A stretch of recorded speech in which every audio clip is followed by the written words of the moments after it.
It is a case that rattled many in the Akron community, the murder of a beloved woman named Brenda Powell. It turned out her killer was her own daughter, Sydney Powell. The defense argued Sydney should have been not guilty by a reason of insanity, but the jury saw it differently. And today she was sentenced to prison. Our Bob Jones has reaction today from both sides and tells us what's next in this high-profile case.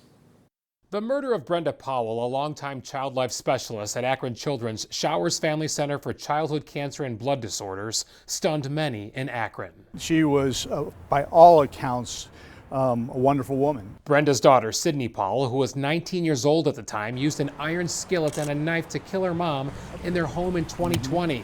Brian LaPrinzi, the chief of the Summit County Criminal Division, says Sydney had been kicked out of college, lied about it, and after Brenda found out, things turned violent. And that's when she ran, got the first thing she could find was probably the skillet, and she hit her mom in the back of the head with the skillet.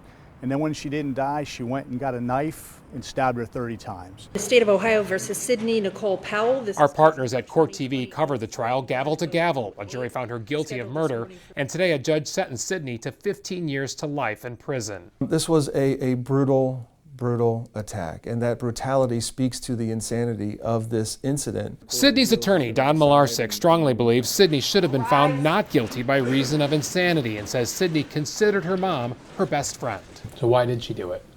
She did it because she has a serious mental disease, schizophrenia. And that serious mental disease, as our doctor says, put her in a psychotic break. Attorney Jeff Laybourne represents Sydney's family, including her father. They love her very much and they support her to the end, wherever this thing ends up. Laybourne says the family was unanimous, not wanting Sydney to go on trial for the murder. Victims under Marsy's law are afforded all sorts of protection and comfort, and their wishes are known, so long as they're bloodthirsty.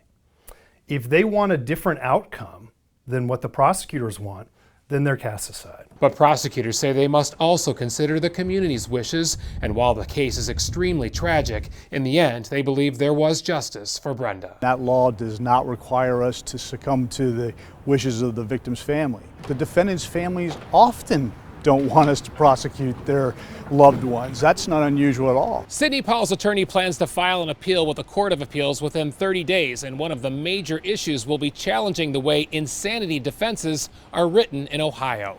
In Akron, Bob Jones, News 5.